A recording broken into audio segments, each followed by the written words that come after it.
Osée, chapitre 13. Lorsqu'Éphraïm parlait, c'était une terreur. Il s'élevait en Israël. Mais il s'est rendu coupable par Baal et il est mort. Maintenant, ils continuent à pécher. Ils se font avec leur argent des images en fonte, des idoles de leur invention. Toutes sont l'œuvre des artisans. On dit à leur sujet que ceux qui sacrifient baisent les veaux. C'est pourquoi ils seront comme la nuée du matin, comme la rosée qui bientôt se dissipe, comme la balle emportée par le vent hors de l'air, comme la fumée qui sort d'une fenêtre. Et moi, je suis l'Éternel, ton Dieu, dès le pays d'Égypte. Tu ne connais d'autre Dieu que moi, et il n'y a de sauveur que moi. Je t'ai connu dans le désert, dans une terre aride. Ils se sont rassasiés dans leur pâturage, ils se sont rassasiés et leur cœur s'est enflé. C'est pourquoi ils m'ont oublié. Je serai pour eux comme un lion, comme une panthère. Je les épierai sur la route, je les attaquerai comme une ours à qui l'on a enlevé ses petits, et je déchirerai l'enveloppe de leur cœur. Je les dévorerai comme une lionne.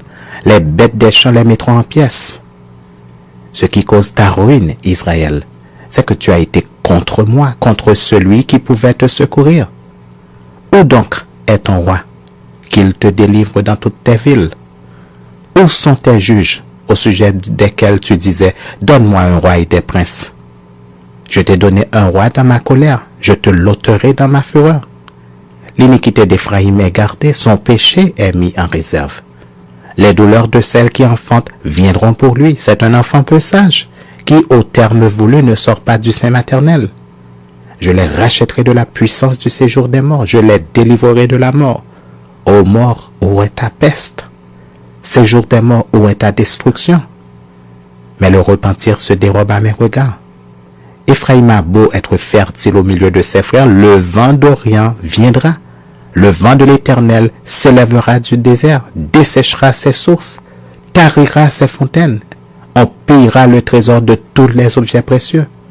Samarie sera punie parce qu'elle s'est révoltée contre son Dieu. Ils tomberont par l'épée, leurs petits-enfants seront écrasés, et l'on fendra le ventre de leurs femmes enceintes.